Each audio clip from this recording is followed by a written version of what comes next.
Welcome to our channel. నేను మీ లక్ష్మణ్. ప్రస్తుతం మనతో పాటు ఉన్నారు ప్రముఖ real estate expert Smita Krishnamurthy గారు. మేడం నమస్తే. నమస్తే అండి. ఎలా ఉన్నారు? All good. 2024 కూడా బాగా గడిచిపోయింది. ఓకే, సరే, ఎలా గడిచిపోయింది అనేది అందరం చూసాం. సో కొంతమందికి అనుకూలంగా ఉంటే మరి కొంతమందికి అది ప్రతికూలంగా ఉంది. ఎస్పెషల్లీ రియల్ ఎస్టేట్లో కొంత దెబ్బని చెప్పుకోవచ్చు 2024. సో చాలామంది 2025 మీద ఆశలు పెట్టుకున్నారు. సో మార్కెట్ కొంత పుంజుకునే అవకాశం ఉంది. సో కొత్త గవర్నమెంట్స్ ఫామ్ అయ్యాయి. సో వాళ్ళ పాలసీస్ కూడా చాలా ఫాస్ట్గా మూవ్ అవుతున్నాయని చెప్పి కూడా మనకు వినిపిస్తున్నారు. ముందుగా మన అమరావతి గురించి మాట్లాడుతున్నాం మేడం. సో చంద్రబాబు నాయుడు గారు అధికారంలోకి వచ్చి 6 నెలలు అవుతుంది. సో ఈ 6 నెలల్లో కొంత మార్పు అయితే ఇక్కడ స్పష్టంగా కనపడింది. ఫస్ట్ ఆ జంగిల్ క్లియర్ చేసి అసలు అమరావతిలో ఏముందో ముందు మనకి ఒకసారి చూపించే ప్రయత్నం కూడా చూశారు. సో ఒక పక్క నారా లోకేష్ గారు విదేశీ పర్యటనలో చాలా వరకు పెద్ద ఎత్తున పెట్టుబడులు ఆకర్షించడానికి తన ప్రయత్నం తను చేస్తున్నారు. సో కూటమి ప్రభుత్వం అధికారంలో ఉండటం కూడా ఒక పెద్ద ప్లస్ పాయింట్ అని చెప్పుకోవచ్చు. ఇటు పవన్ కళ్యాణ్ గారు కావచ్చు, అటు కేంద్రంతో కూడా సఖ్యతతో ఉంటుంది. అమరావతికి జరగబోయేంత మంచి రోజులే. ఇప్పటికే 2750 కోట్ల రూపాయలు ఫండ్ కూడా వాళ్ళకి రిలీజ్ చేసి రేపు జనవరిలో టెండర్లు కూడా పిలవబోతున్నారు అంటున్నారు. అసలు గ్రౌండ్ లెవెల్లో అమరావతిలో ఏం జరుగుతుంది, వచ్చే ప్రాజెక్ట్స్ ఏంటంటే మీరు ఏం చెప్తారు? అమరావతి అనేది ఇప్పుడు గుడ్ ఆప్షన్ అండి ఫర్ పీపుల్. ఎందుకంటే మ్యాక్సిమం మనకి హైదరాబాద్లో అంటే ఒక రేషియో బట్టి చూసుకుంటే ఒక మంచి లెవెల్ ఆఫ్ ఇన్వెస్ట్మెంట్ మనకి ఆంధ్ర నుంచి వస్తుంది. సో ఆంధ్ర వాళ్ళకి హైదరాబాద్లో ఇన్వెస్ట్ చేయడం కూడా ఒక రకంగా బర్డనే. ఎందుకంటే ఇక్కడ ఇన్వెస్ట్ చేసుకొని వాళ్ళు అక్కడ ఉండటము. సో ఆ రకంగా చూస్తే ఇప్పుడు చంద్రబాబు నాయుడు గారు రావటం వల్ల, ఈ కొత్త ప్రాజెక్ట్స్ అనౌన్స్ అవ్వటం వల్ల, రీసెంట్గా మీరు అన్నట్టు నారా లోకేష్ గారి విదేశ సంచలన దానివల్ల ఏమోయిందంటే మనకి ఇప్పుడు ఒక మంచి స్టీల్ ప్లాంట్ అనేది ఆంధ్రాలోకి వచ్చేసింది. Actually it is a very good joint venture కూడా. SR metal is a very big company. అలానే మనకి నిప్పాన్ కూడా జపాన్ బేస్డ్ కంపెనీ. సో వీళ్ళ ఇన్వెస్ట్మెంట్స్, ఇలాంటి ఇన్వెస్ట్మెంట్స్ మనకి ఆంధ్రాలో రావటం అనేది is a very good option for people. అక్కడ వాళ్ళకి బేసిక్లీ ఇక్కడ గ్లిచ్ ఎక్కడ వస్తుంది అంటే అక్కడ వాళ్ళు మనకి హైదరాబాద్కి వచ్చి వర్క్ చేస్తున్నారు. దానివల్ల ఏమవుతుందంటే సిటీ ఎక్స్పాన్షన్తో పాటు పాపులేషన్ కూడా చాలా పెరిగింది హైదరాబాద్ది. సో ఈ ఒక్క అనౌన్స్మెంట్తోనే చాలా మటుకి పీపుల్కి చాలా కాన్ఫిడెన్స్ పెరిగింది నిజం చెప్పాలంటే. అంటే ఏదో జరుగుతుంది, పోయిన గత ప్రభుత్వంలో ఇలాంటివి ఏమీ జరగలేదు, కానీ ఇప్పుడు సంథింగ్ ఈజ్ స్టార్టెడ్. ఇప్పుడు వాళ్ళు కూడా పవర్లోకి వచ్చి 6-7 months అయింది. So we cannot judge them. So ఈ ఉన్న ఈ 6-7 monthsలో కూడా ఎంత లేదన్నా మెట్రో ఒకటి లాంచ్ చేస్తున్నారు. Vizag it's a very crowded city, అక్కడ ఒక మెట్రో అనేది ఇట్స్ ఇంపార్టెంట్. అలానే Vijayawada similarly road expansions. Okay, so ఇంకొకటి ఏంటంటే గత ప్రభుత్వంలో జరిగిన ప్రతి నెగిటివ్ దానికి కూడా వీళ్ళు పాజిటివిటీ అయితే తెస్తున్నారు, సొల్యూషన్ అయితే తీసుకొని వస్తున్నారు. అది ఎంతవరకు ప్రాక్టికల్గా అప్లికబుల్ అవుతుంది అనేది only time will be able to tell us. కాకపోతే ఎఫర్ట్ అయితే అక్కడ జరుగుతుంది. అండ్ ఆ ఎఫర్ట్ కూడా జెన్యున్లీ ఒక రైట్ వేలో అయితే నడుస్తూ ఉంది. ఎందుకంటే పెద్ద పెద్ద ఇన్వెస్ట్మెంట్స్ ఒక ప్లేస్కి రావాలి అంటే తెచ్చే పర్సన్ కాన్ఫిడెన్స్ మీద ఉంటుంది. అక్కడ అది ప్రాక్టికల్లీ ఎంత పాసిబుల్ అనేది కూడా ఉంటుంది. ఇప్పుడు చూసుకుంటే మనకి సాఫ్ట్వేర్ సెక్టరే, ఇప్పుడు విప్రో లాంటి కంపెనీస్ కూడా వాళ్ళు ఆల్రెడీ ప్రామిస్ చేశారు. Even TCS has promise, Tata వాళ్ళు కూడా ప్రామిస్ చేశారు ఏంటంటే 1 week వాళ్ళు అక్కడ కూడా స్టార్ట్ చేస్తారు అనేది. సో ఇది ఇప్పుడు ప్రభుత్వం obviously they are in supporting ఇలాంటి ఫారెన్ ఇన్వెస్టర్స్ కానీ బిజినెస్ మ్యాగ్నెట్స్కి కానీ చాలా సపోర్టివ్గా అయితే ఉన్నారు Chandrababu Naidu garu. So this is giving hope to people irrespective of 2023, 2024 ఎలా జరిగిందో పెడితే 2025 is giving hope to people అని అనొచ్చు.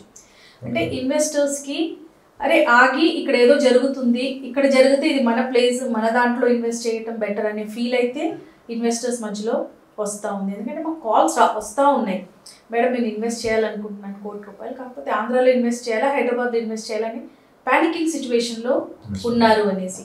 సో ఇప్పుడు ఇలాంటి ప్రాజెక్ట్స్ లాంచ్ అవ్వటము, ఇప్పుడైతే అనౌన్స్మెంట్స్ జరిగాయి, కానీ లాంచింగ్ స్టార్ట్ అయ్యిందంటే డెఫినెట్లీ అదొక మంచి ఫ్యూచర్ అందరికి ఇస్తుంది. కానీ రీసెంట్గా మనం న్యూస్లో కూడా చూసాం మేడం, ఎక్కువ హోటల్స్ 5-star హోటల్స్ ఆంధ్రాలో పెట్టడానికి ఎక్కువ మంది ముందుకు వచ్చారు. కానీ చంద్రబాబు నాయుడు గారు అందులో కూడా ఫిల్టర్ చేస్తున్నారు, కొంచెం టాప్ రేటెడ్ ఉన్న కంపెనీస్కి మాత్రమే పర్మిషన్ ఇవ్వడానికి చూస్తున్నారని చెప్పి విన్నాం.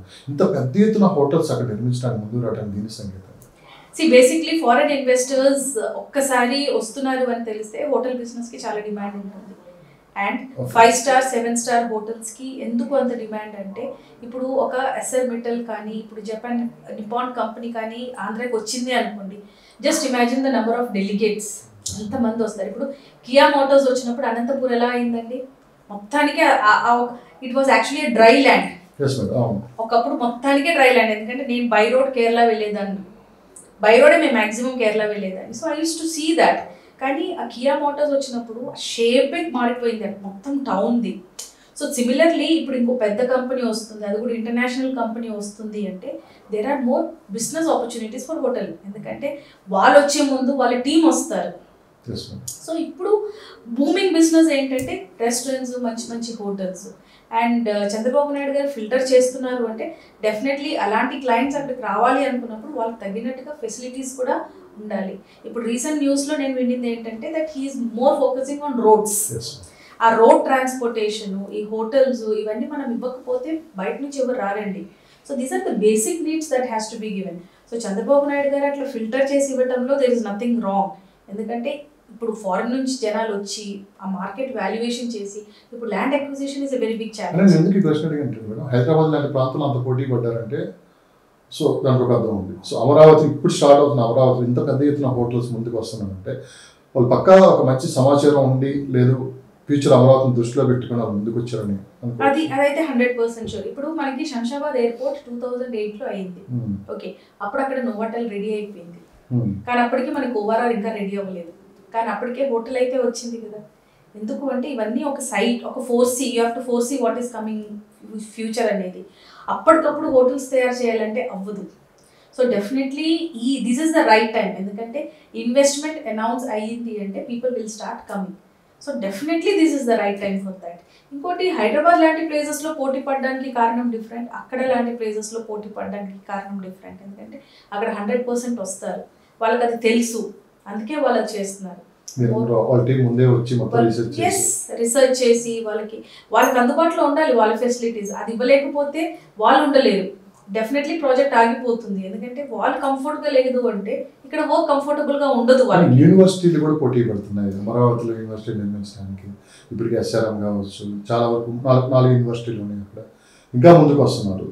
ఇది ఒక ఎడ్యుకేషన్ హబ్గా మారే అవకాశం ఉందా, లేదా చంద్రబాబు నాయుడు గారు చెప్తున్నట్టు రాబోయే టెక్నాలజీ ఏదైతే ఏ టెక్నాలజీ ఉందో దాన్ని బేస్ చేసుకునే సిటీ నిర్మాణం జరగబోతుంది? డెఫినెట్లీ అండి. ఇప్పుడు సెకండ్ క్యాపిటల్ కూడా ఫస్ట్ హైదరాబాద్ తెలంగాణ అనుకున్నాం, కానీ ఇప్పుడు అది వైబ్రేట్ అయ్యి మూవ్ అయ్యి అది ఇప్పుడు అమరావతి వైపే వెళ్తుంది. సో డెఫినెట్లీ చంద్రబాబు నాయుడు గారు మనకి సాఫ్ట్వేర్ అనేది ఏదైతే ఒక వేవ్, ఒక పెద్ద తుఫాన్ లాగా హైదరాబాద్ తీసుకొచ్చింది కూడా అయింది.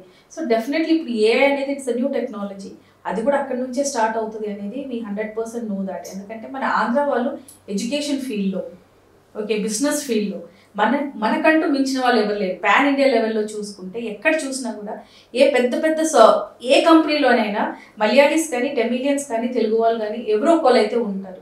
ఎందుకంటే ఈ 3 స్టేట్స్లో ఎడ్యుకేషన్కి ఎంత విలువ ఇస్తారో వేరే స్టేట్స్లో అంత విలువ ఇవ్వరు. ఇప్పుడు you see people from north India వచ్చి బెంగళూరు కానీ, హైదరాబాద్లో కానీ, ఆంధ్ర యూనివర్సిటీస్లో కానీ చదువుకుంటూ ఉంటారు, ఎందుకంటే వాళ్ళకి ఫెసిలిటీస్ లేవు అక్కడ. అండ్ ఇంకోటి ఏంటంటే యూనివర్సిటీస్, ఎడ్యుకేషన్ అనేది బేసిక్ నీడ్. ఇప్పుడు చాలా మందికి అక్కడ లేక హైదరాబాద్కి వచ్చి చదువుతున్నారు. ఇప్పుడు అదే యూనివర్సిటీస్ అక్కడ ఇస్తే పిల్లలు అక్కడే ఉంటే అక్కడే చదువుకుంటారు కదా. So this is actually the starting, అంటే బిగినింగ్ ఆఫ్ డెవలప్మెంట్ అనొచ్చు. ఎందుకంటే బేసిక్ థింగ్స్ ఇవన్నీ, education, road, okay, these kind of investments. ఎందుకంటే ఆంధ్రలో చాలా చదువుకున్న పిల్లలు ఉన్నారు, అందరు హైదరాబాద్లో వచ్చి వర్క్ చేస్తున్నారు, హైదరాబాద్, బెంగళూరు, వీళ్ళకి అదొక్కటే ఉంది ఇప్పుడు. సో అలా చూసుకుంటే అక్కడ ఒక ఆపర్చునిటీ క్రియేట్ చేస్తున్నారు. So that is a very good development, అంటే ఆ స్టేట్ డెవలప్మెంట్ వైపు స్టెప్స్ తీసుకోవడం స్టార్ట్ చేస్తారు. రియల్ ఎస్టేట్ ఎక్స్పర్ట్ గా మాట్లాడుతున్నారా, ఒక విజన్ ఉన్న నాయకుడిని చూస్తూ మాట్లాడుతున్నారంటే? ఎప్పుడైనా కూడా మన విజన్ ఫ్యూచర్లో ఏం జరుగుతుందని పక్కన పెడితే పాస్ట్లో ఏం చేశారు అనేది ఒక నరేటివ్గా మనం ఎప్పుడూ రాసి పెట్టుకోవాలి నోట్బుక్లో.